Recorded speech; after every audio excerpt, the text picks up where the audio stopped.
Hello friends, good morning to all. Welcome back to my YouTube channel MKM Education. So friends, आपण माने जानछंती जे हमर वर्तमान Odia grammar को practice class चलछि। तो आज प्रैक्टिस क्लास 14 को आलोचना करा जबो। तो या पूर्व हमें 13 टा प्रैक्टिस क्लास को आलोचना करि सारछंती। तो जे माने जे से वीडियो गुडी को देखि नांती तो या जे वीडियो डी देखि नियंतु जे कि आपनकर आगामी एलटीआर मेंस एग्जाम पे बहुत हेल्पफुल होबो। आज रे वीडियो रे मु किछि इंपोर्टेंट क्वेश्चन को नै आछि। तो से इंपोर्टेंट क्वेश्चन को हम डिस्कशन करिबा। आपण माने केते से क्वेश्चन रे केते स्कोर करि परछंती मते कमेंट माध्यम रे जणाइबे। तो वीडियो टी को स्किप न करी शेष जाय देखिबो। आ जदि वीडियो टी आपण माननकु भलो लागे तेबे लाइक कमेंट देबा को भूलिबे ना। ठीक अछि, चलो तो आज क्लास टी आरंभ करिबा। तो जे माने जे हमर चैनल को सब्सक्राइब करि नाहंती तो दया करी चैनल को सब्सक्राइब करि नियंतु।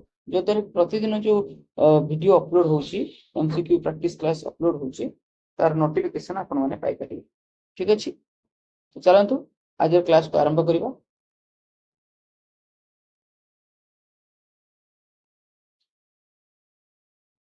आज प्रथम प्रश्न अछि केउटी ठीक दुरावस्था दुरावस्था दुरावस्था ना दुरावस्था।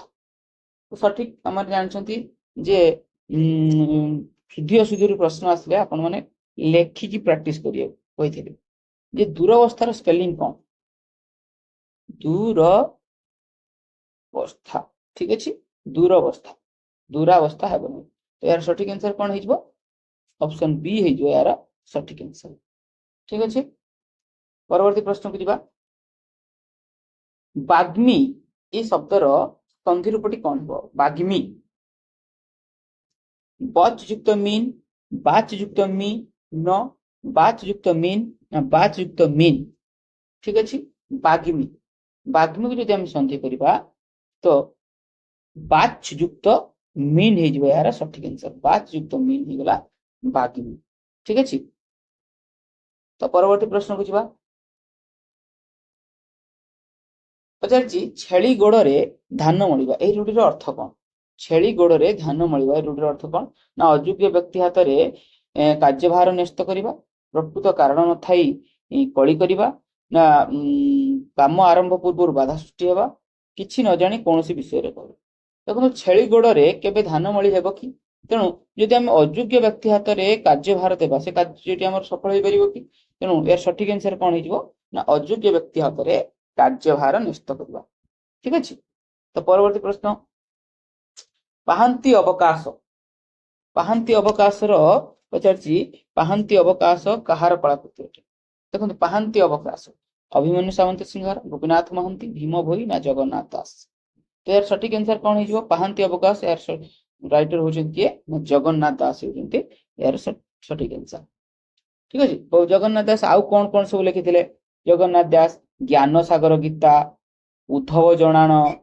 ठीक अछि, गज उदाहरण गुप्त गीता तुला भिना उड़िया भागवत। ठीक अछि, एई सब लिखिथिले लेखा लेखा करे हमर क्लास रे अछि आपण जे देखि पारि। ठीक अछि, तो परवर्ती प्रश्न सोच्य शब्दटिर प्रकृति प्रत्यय इथिरे जो प्रत्ययटी लागिछि कोन केउ प्रत्ययटी लागिछि। ठीक अछि, सोच्य सोच्य रे कोन प्रकृति प्रत्यय जदि हम करिबा कोन हेबो ना सुच युक्त ज। ठीक अछि, सोच्य सोच युक्त ज सोच्य। तो सठिक आंसर कोन हिजबो ज हमर ऑप्शन बी हिजबो यार सठिक आंसर। परवर्ती प्रश्न कोन कमल धर हे कमल धर जित नायक कमल धर जार राम नाम सदा धायक।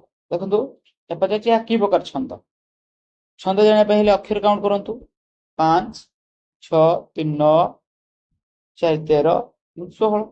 तो 16 हे गले कोन हिजबो रासो रामकेरी 16 नटबाणी 12 गुज्जरी अक्षर संख्या केते चोखी 29 एटा आपण मन कमेंट रे कहंतु गुज्जर अक्षर संख्या केते।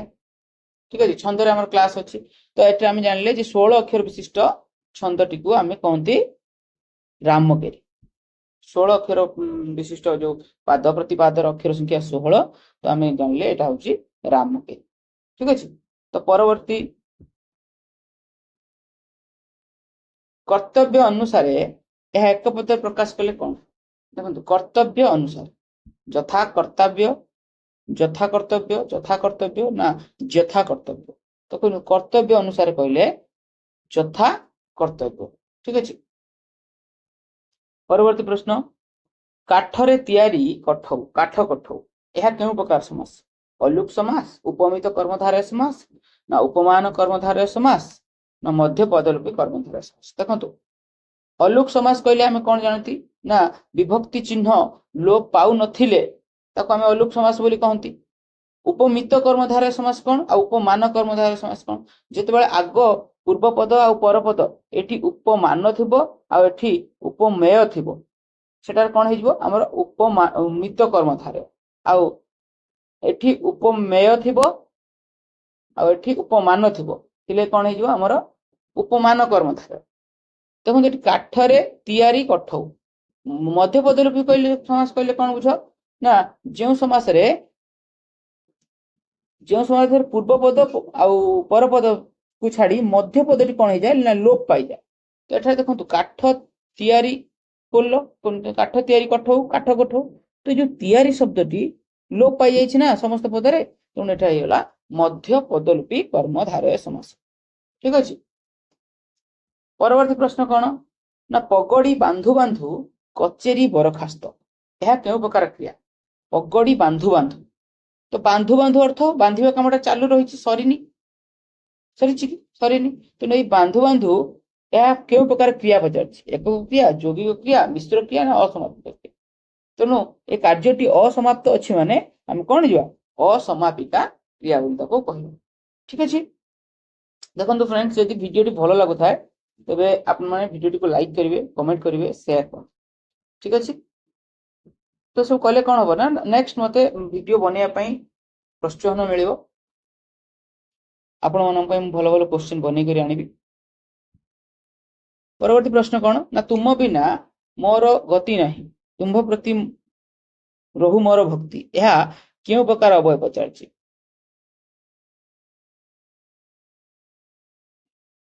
ଏହା କେଉଁ ପ୍ରକାର ଅବୟ ପଚାରିଛି? ପଦ ବିକାରୀ, ପଦାନ୍ୱୟୀ, ଆଳଙ୍କାରିକ, ବିପ୍ସାର୍ଥକ। ଦେଖନ୍ତୁ ପଦ ବିକାରୀ କହିଲେ ଜମି ଫମି ଆପଣ ଜାଣିଛନ୍ତି, ଗାଁ ଗଣ୍ଡା ଏ ପଦ ବିକାରୀ ହେଇଥିବ।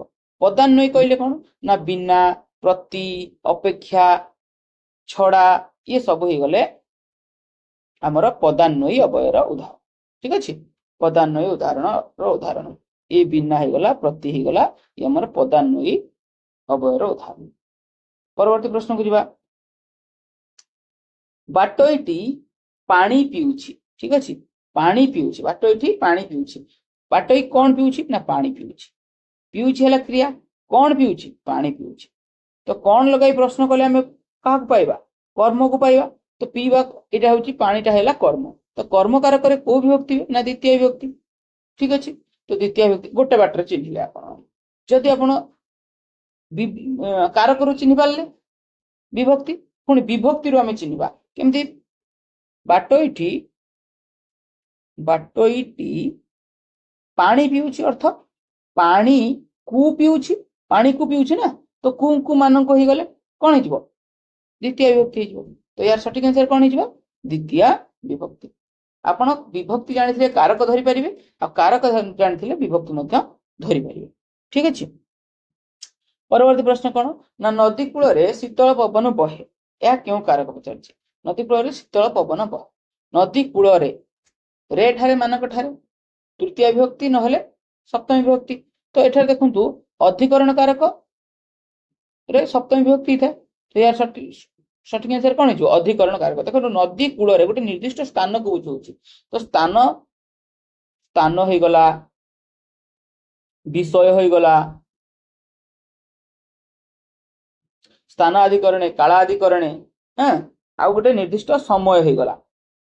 ସ୍ଥାନ ଆଦିକରଣେ, କାଳ ଆଦିକରଣେ ଆଉ ବିଷୟ ଆଦିକରଣେ, এই ତିନୋଟି ଥିଲେ ଆପଣ ମାନେ ଜାଣିଛନ୍ତି ଅଧିକରଣ କାରକ ହବ। ତ ଏଇଠି ସଠିକ ଆନ୍ସର କଣ ହେଇଗଲା? ଅଧିକରଣ କାରକ। ପରବର୍ତ୍ତୀ ପ୍ରଶ୍ନକୁ ଯିବା। निश्चय मु ए वर्ष पुरी जी यह क्यों प्रकार विशेषण पचार ए वर्ष मु पुरी जीवी आपण माने जीवे ना हाँ मु जीवी जने आपन को कहले ए कथाटी आपण माने जाई कहबे मु एथर निश्चय पुरी जीवी आपण को जी सुनुचंती बा जी श्रोता से कहछन सी भी जीवे मत तो से कहे हाँ निश्चय अर्थात से पूरा वाक्यटी को न कही केवल निश्चयटी को कहले अर्थात ये जो निश्चयटी को कहले ये निश्चय ये पूरा वाक्यटीर गुण को बुझेला पूरा वाक्य को विशेषित कला तेणु पूरा वाक्य को विशेषित करूथबारु यह हो वाक्यर विशेषण ठीक अछि वाक्यर विशेषण सर्वनाम विशेषण हेबो नाही क्रिया विशेषण विशेषण हेबो नाही क्रियाज विशेषण विशेषण मध्ये हेबो नाही जदि एटी कहै थांता क्रियारु जात हां जळंता उड़ंता जळंता खई जळंता निया उड़ंता खई तो ये सब हो जाउछ कोन हमर क्रियाज विशेषण कहले कोन बुझंती हमें ना क्रिया को विशेषित जे करूथबो गोटे क्रिया को घोड़ाटी दौड़ुछि तो क्षिप्र बेगरे दौड़ुछि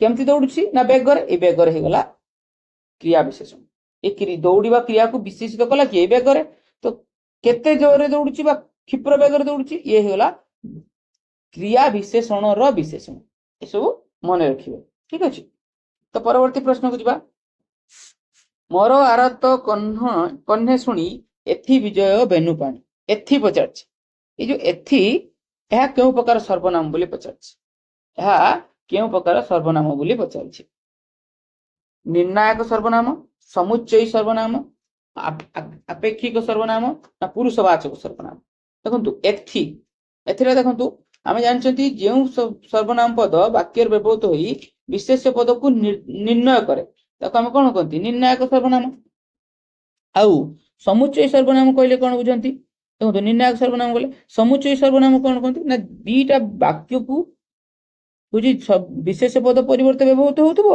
आउ दुईटा वाक्य को संयोग करूथबो मोर आरत कन्ने सुनी एथि विनय बेनुपाणी ठीक अछि तो एठारे ए जो एथि शब्दटी लागिला ए जो एथि शब्दटी लागिला ए दुईटे वाक्य को जोड़िला एवं गोटे सर्वनाम रूपे कार्य कला तेणु ये ही जाय कोन हमर समुच्चयी सर्वनाम रो उदाहरण ठीक अछि समुच्चयी सर्वनाम रो उदाहरण तो परवर्ती प्रश्न को जिबा मला घोड़ार टांक मापिबा एई रूढ़ीर अर्थ कोन मला घोड़ार टांक मापिबा कहले आमे कल्पना रे भासी जिबा कर्म करिबा पई प्रथमे मनोबल दरकार असार कथारे मन देबा अकारण रे नष्ट हेबा तो मला घोड़ार टांक मापिबार अर्थ होउची असार कथारे मन देबा ठीक अछि मूल्यहीन कथारे जो आमे मन देबा कहंती मला घोड़ार टांक मापिबा परवर्ती प्रश्न शुद्ध शब्दटी बाछ देखंतु एई शुद्ध अशुद्धि ए क्वेश्चन टी 2023 आरएसटी बेस रे आसी ठीक अछि आ मु एटा को भूल करके आस्थिली तेणु आपण माने लेखिकी प्रैक्टिस करिवे श्रोता मंडली ना शत्रु मंडली तो कौन हम आपण माने लेखिकी प्रैक्टिस करिवे शत्रु मंडली ठीक अछि हमर शुद्धि अशुद्धि जते लेखिकी प्रैक्टिस करिवे मन रहो मोर आपण मानकु रिक्वेस्ट कि आपण माने लेखिकी मन रखो ठीक अछि लेखिकी प्रैक्टिस करंतु मन रखो श्रोता मंडली रे हमर सटीक आंसर कोन हिजो शत्रु मंडली ऑप्शन सी हिजो यार सटीक आंसर परवर्ती प्रश्न कोन बाली ढाळिला बेले नेत्र जीवन होइला आरत खेली आसुछि काळ तापर कहछि ओही ए मते दंसी मार पाए एटा पचारछि एहा केउ अलंकार बोली पचारछि अनुप्रास अलंकार अनुपास अलंकार व्यतिरेक अलंकार उत्प्रेक्ष अलंकार जमक अलंकार आपण माने देखंतु अनुप्रास अलंकार कहले कोन व्यंजन वर्णर बारंबार आवृत्ति हेतिबो व्यतिरेक अलंकार उत्प्रेक्ष अलंकार जमक अलंकार तो एठार देखंतु जे आपण माने जानिछंती जदि व्यंजन वर्णर बारंबार आवृत्ति हेइथिबो ताले आपण कहिबे एटा अनुप्रास अलंकार।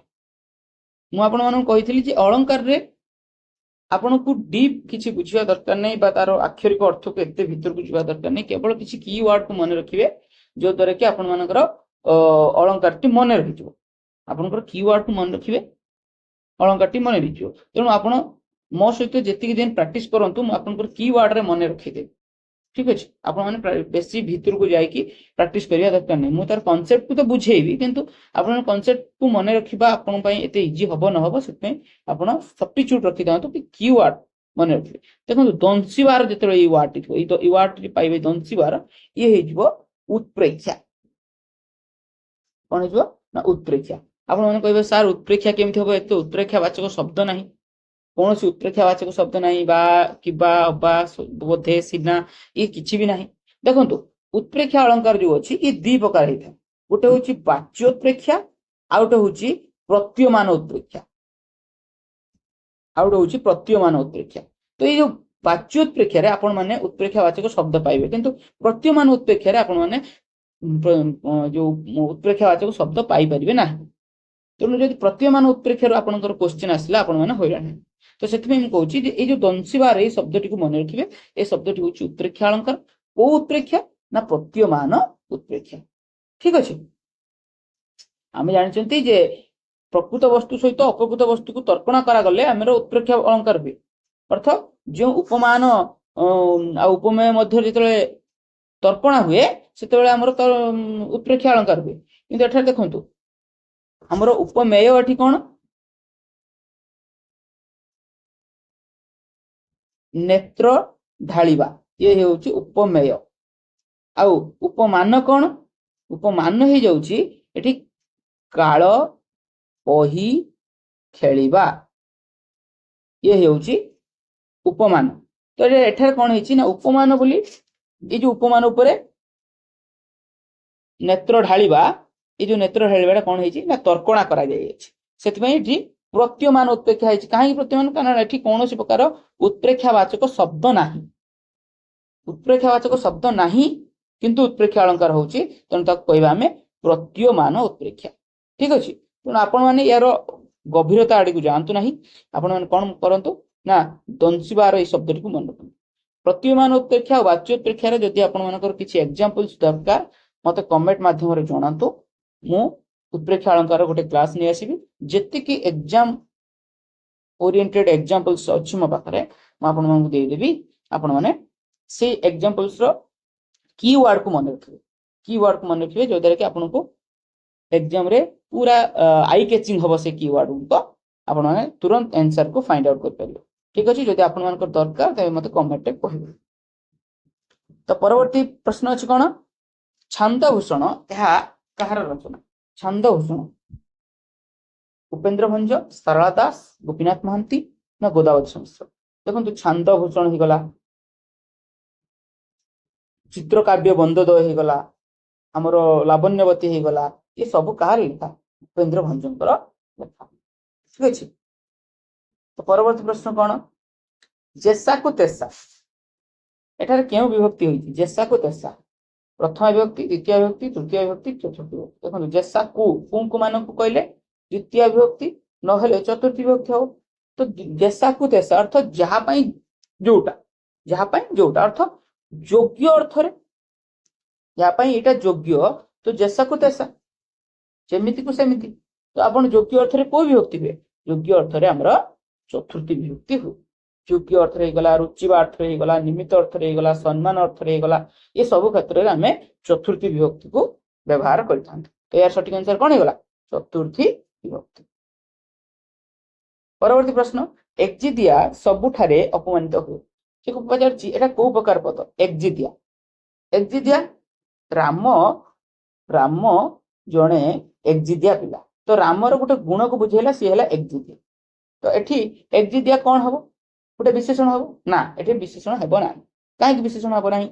आपण बुझंतु, एक्जिदिया गोटे गुणर नाम को बुझेला, गुणर नाम को बुझेले से कोन हेइजो? विशेष्य। अर्थात एठी पचारछि एक्जिदिया माने अर्थ समस्त एक्जिदिया को बुझेला, अर्थ समूह को बुझेला। ଯେତେବେଳେ ଗୋଟେ ଗୁଣ ଗୋଟେ ସମूहକୁ ବୁଝେଇଥାଏ ତାହା ଗୋଟେ ବିଶେଷ ରୂପେ କାର୍ଯ୍ୟ करे, विशेषण रूपे कार्य करे ना। ठीक अच्छे एक्जिधिया ये कहले एक्जिधिया सबुठार अपमानित हुए। एक्जिधिया तो कई गोटे लोक होइथिबो ना, निर्दिष्ट लोक होइथिबो आउ से एक्जिधिया होइथिबो, सेतमै से हेगला कोन विशेष्य पद। ठीक अच्छे परवर्ती प्रश्न को जिबा जे प्रयोज्य कर्ता ठारे केउ विभक्ति होइथाय। काली आपन कहिथिली जे प्रयोज्य कर्ता कहले कोन बुझंती आउ प्रयोजक कर्ता कहले कोन बुझंती। ठीक अच्छे प्रयोज्य कर्ता कहले देखंतु प्रयोज्य कर्ता कौन आउ प्रयोजक कर्ता कौन। आपण हेले ओनर। ठीक अच्छे आपण श्रमिकों द्वारा कार्य कराइले। ठीक अच्छे ये हेले आपण हेले ओनर मालिक। ठीक अच्छे आपण ये हेले श्रमिक मन रखिबो। आपण मालिक आपण काम श्रमिकों द्वारा कराउछंती तो ई आपण हेले प्रयोजक कर्ता प्रयोजक आ जहा द्वारा कराइले सी हेले प्रयोज्य। ठीक अच्छे प्रयोज्य कर्ता आपण जहा द्वारा कार्यटी को कराइले सी हेले प्रयोज्य आउ जी कराइले सी हेले प्रयोजक। प्रयोजक कर्ता केबे निजे कार्य करेन से अन्य द्वारा कराए। ठीक अच्छे तो से पचारछि प्रयोज्य कर्ता ठारे केउ विभक्ति होइथाय। प्रयोज्य कर्ता ठारे केउ विभक्ति होइथाय। बापा सीता द्वारा बगीचा रे काम कराइले। ठीक अच्छे का द्वारा काम कराइले सीता द्वारा अर्थ ये बापा जी सी हेले प्रयोजक कर्ता कामटा को कला किए सीता कला सीता द्वारा कामटा करागला तो सीता द्वारा ये हेगला प्रयोज्य कर्ता। तो प्रयोज्य कर्ता रे सदा सर्वदा मन रखिबे प्रयोज्य कर्ता रे द्वारा देही तो कौन हुए तृतीया विभक्ति। प्रयोज्य कर्ता ठारे सर्वदा तृतीया विभक्ति हुए। ठीक अच्छे परवर्ती प्रश्न को जिबा आजिकाली सहर रे गाड़ी मोटर रो पे पे शब्द असह्य होइतरानी यह केउ प्रकार अवय बोली पचारछि। देखंतु अवय रे हमर जते अवय टाइप अछि पे पे एटा को प्रकार अवय रे जिवो पे पे उटे निर्दिष्ट शब्द को बुझौछि ना तो एटा कोन हिजबो उटे शब्दानुकारी अवय को जिवो। ठीक अछि शब्दानुकारी अवय को जिवो। ठीक अछि जदि हम कहबा क्रमबोधक अवय कोन क्रमबोधक जेमि हम कहबा क्रमे क्रमे हैला धीरे धीरे हैला। ठीक अच्छे आस्ते आस्ते हैला मंद मंद हैला तो ये हूँ क्रमबोधक अवय। ठीक अच्छे आलंकारिक अवय कहले कौन बुझ आलंकारिक अवय कहले कौन बुझंती आमे तो हे गला गलानी तो गला कथारे संगात तो हे गला अच्छा हे गला बोली हुटी हे गला हाँ परा हे गला तो ये सब हूँ आलंकारिक अवयर उदाहरण। ठीक अच्छे तो जदि आम कहवा सेमती विप्सार्थक अवय कहले कौन बुझंती आम विप्सार्थक विप्सा कहले बारंबार बारंबार हो गला पुनः पुनः हो गला घन घन हो गला हाँ पुणी पुणी हो गला पुणी पुणी हो गला लाग लाग हो गला लगातार जोटा लाग लाग हो गला तो ये सब हूँ आमर विप्सार्थक अवयर उदाहरण। ठीक अच्छे तो यार सठिक आंसर कौन होगा शब्दानुकारी पे पे जोटा हूँ शब्दानुकारी अवयर उदाहरण। परवर्ती प्रश्न कौन ना निरानंद यह क्यों प्रकार समास। निरानंद कर्मधारय अवयभाव बहुब्री ना द्वंद्व। निरानंद आनंद नियुक्त आनंद निरानंद तो आनंदर जिते आमर अभाव हो जाए आनंदर अभाव को आम कहती कौन निरानंद तो एटा कौन हो अभाव अर्थरे अवयभाव समास अभाव अर्थरे अवयभाव समास। ठीक अच्छे नि उपसर्ग लगी नि उपसर्ग लगी आउ निर उपसर्ग लगी आउ अवयभाव समास होइछि तार प्रकृत हमर व्यास वाक्य कौन हो आनंदर अभाव निरानंद। परवर्ती प्रश्न कौन अच्छी ना द्रष्टव्य ଏଠାରେ କେଉଁ ପ୍ରତ୍ୟୟ ଯୋଗ ହୋଇଛି? ଦ୍ରଷ୍ଟବ୍ୟ ଏଠାରେ କେଉଁ ପ୍ରତ୍ୟୟ ଯୋଗ ହୋଇଛି? ୟ ପ୍ରତ୍ୟୟ, ଜ ପ୍ରତ୍ୟୟ, ତବ୍ୟ ପ୍ରତ୍ୟୟ ନା ବ୍ୟ ପ୍ରତ୍ୟୟ? ଦେଖନ୍ତୁ ଦ୍ରଷ୍ଟବ୍ୟ ଯଦି ଆମେ ତାକୁ ପ୍ରକୃତି ପ୍ରତ୍ୟୟ କରିବା, ଦୃଶ ଯୁକ୍ତ ତବ୍ୟ ଦ୍ରଷ୍ଟବ୍ୟ, ଦୃଶ ଧାତୁ ସହିତ ତବ୍ୟ ପ୍ରତ୍ୟୟ ଯୋଗ ହୋଇଛି। ଠିକ ଅଛି, ଦ୍ରଷ୍ଟବ୍ୟ। ତ ସଠିକ ଆନ୍ସର କଣ ହେଇଯିବ? ତବ୍ୟ ପ୍ରତ୍ୟୟ। ପରବର୍ତ୍ତୀ ପ୍ରଶ୍ନ, ପୌଷ ଏହାର ପ୍ରକୃତି ପ୍ରତ୍ୟୟ କଣ ହେବ? ଏଟା ଇମ୍ପୋର୍ଟାଣ୍ଟ କ୍ୱେଶ୍ଚन, ଆସିଥିଲା ପୂର୍ବ ବର୍ଷ ପରୀକ୍ଷା। ପୌଷ ଏହାର ପ୍ରକୃତି ପ୍ରତ୍ୟୟ କଣ ହେବ? ପୁଷ୍ୟଯୁକ୍ତ, ପୁଷ୍ୟାଯୁକ୍ତ ଆ, ପୁଷ୍ୟାଯୁକ୍ତ ଅ ନା ପୁଷଯୁକ୍ତ ଅ? ପୌଷର ପ୍ରକୃତି ପ୍ରତ୍ୟୟ କଣ? ନା ପୁଷ୍ୟାଯୁକ୍ତ ଅ, ପୁଷ୍ୟାଯୁକ୍ତ ଅ ପୌଷ, ପୁଷ୍ୟାଯୁକ୍ତ ପୌଷ। ମନେ ରଖିବେ, ମୁଁ ଯେତେକ କୃଦନ୍ତ ଆଉ ତଦ୍ଧିତର କ୍ଲାସରେ ଡିସ୍କସନ କରୁଛି ପ୍ରାକ୍ଟିସ କ୍ଲାସରେ, ଆପଣ ମାନେ ସେତକ କରନ୍ତୁ। ଆପଣମାନଙ୍କୁ ମୁଁ ଏତିକି ଏସ୍ୟୁରାନ୍ସ ଦଉଛି 60-70% କ୍ୱେଶ୍ଚନ ସେଇଥିରୁ ଆସିବ ଯଦି ଆସେ। ଆଉ 19-20 ହେଇପାରେ, ମୁଁ କହୁନି ମୁଁ 100% ଦେଇପାରିବି ବୋଲି, କିନ୍ତୁ 60-70% କ୍ୱେଶ୍ଚନ ଆପଣଙ୍କର ଏଇଠୁ ଆସିବ ହିଁ ଆସିବ। ଆପଣ ପୁରା LTR ର ମେନ୍ସ ଏକ୍ସାମ ଯାକେ ଜୁନ 20-22 ତକ ଆପଣ କ୍ଲାସ କରନ୍ତୁ। ଦେଖନ୍ତୁ ଯେତେକ ପ୍ରାକ୍ଟିସ ହେଇଯାଇଥିବ, ଆପଣ ଏକ୍ସାମ ଦେଇକରି ଆସିଲେ ମତେ କହିବେ କି କୃଦନ୍ତ ତଦ୍ଧିତରୁ କ୍ୱେଶ୍ଚନ ଆସିଛି କି ନାହିଁ।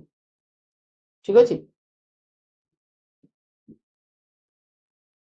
ତୁମେ ଯଦି କିଛି ସମୟ ଅପେକ୍ଷା କରିବ ତେବେ ମୁଁ ତୁମ ସହ ବୁଲିଯିବି, ଏହା କେଉଁ ପ୍ରକାର ବାକ୍ୟ?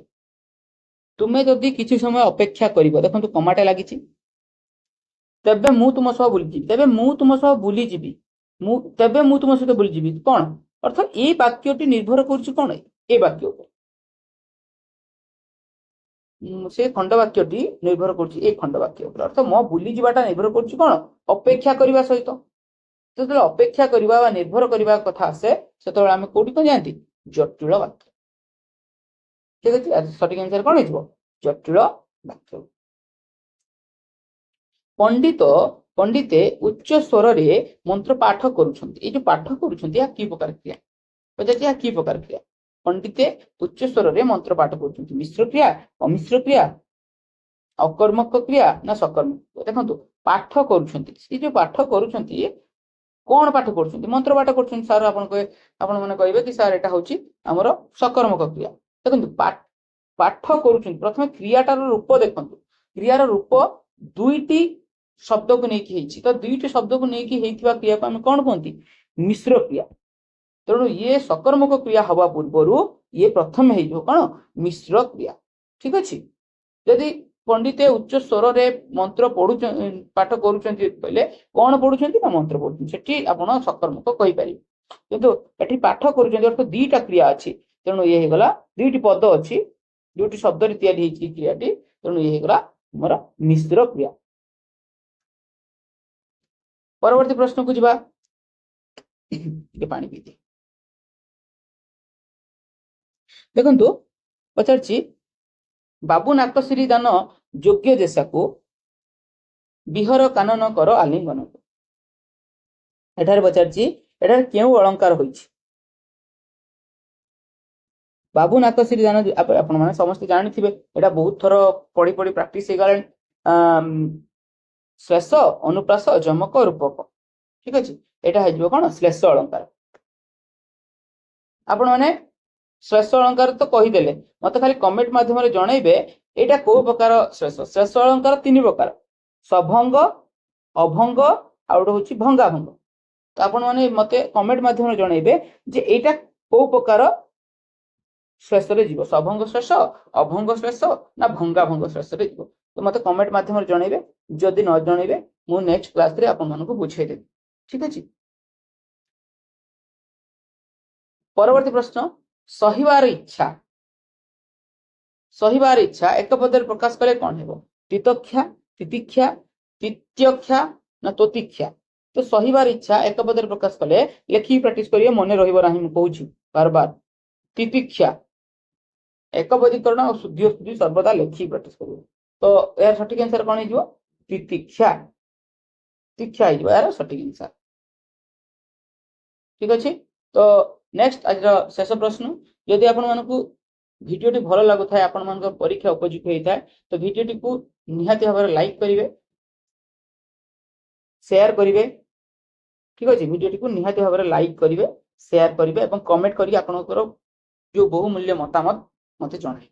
ଠିକ ଅଛି, ତ ନେକ୍ସଟ ପରବର୍ତ୍ତୀ ପ୍ରଶ୍ନ, ଆଜିର ଶେଷ ପ୍ରଶ୍ନ, ନଈ ସୁଅକୁ ବାଲିବନ୍ଧ ରୂଢ଼ିଟିର ଅର୍ଥ କଣ? ନଈ ସୁଅକୁ ବାଲିବନ୍ଧ ଅର୍ଥ ନିଶ୍ଚିନ୍ତ ହୋଇ ରହିବା, ବିପଦ ନ ଆସୁଣୁ କାତର ହେବା, ବୃଥା ପରିଶ୍ରମ, ନା ଅଭିଜ୍ଞତାରୁ ଶିକ୍ଷା ଲାଭ। ଆପଣ ଯଦି ନଈ ସୁଅ ଆଗରେ ବାଲିବନ୍ଧ ଦେବେ, ବାଲିବନ୍ଧଟାକୁ ନଈ ସୁଅ କଣ କରିବ? ଧୋଇଦେବ। ତେଣୁ এই ପରିଶ୍ରମଟାକୁ ଆମେ କଣ କହିବା? ଏ କାର୍ଯ୍ୟଟିକୁ ଆମେ କହିବା ବୃଥା ପରିଶ୍ରମ କରୁଛେ। ତେଣୁ ଏହାର ସଠିକ ଆନ୍ସର କଣ ହେଇଥିବ? ବୃଥା ପରିଶ୍ରମ। ତ फ्रेंड्स, এই ভিডিওରେ ଆମେ 30ଟି ସିଲେକ୍ଟେଡ क्वेश्चन को डिस्कशन कले। ଆପଣ 30 ରୁ କେତେ ରଖିଲେ कमेंट माध्यमରେ ମତେ ଜଣାନ୍ତୁ। ଆଉ ଯଦି ଆପଣ ମାନଙ୍କର କୌଣସି ପ୍ରକାର ଦ୍ୱନ୍ଦ୍ୱ ଥାଏ ମନରେ, ତ ଆପଣ ମତେ କमेंट ମାଧ୍ୟମରେ ନିଜର ମତାମତ ଦିଅନ୍ତୁ। ମୁଁ ସେଇ ହିସାବରେ ନେକ୍ସଟ କ୍ଲାସରେ क्वेश्चंस ଆଣିବି। ତ ଆଜି ପାଇଁ ରହୁଛି, ପୁଣି ଦେଖାଯିବ ନେକ୍ସଟ କ୍ଲାସ। ରହୁଛି, ନମସ୍କାର।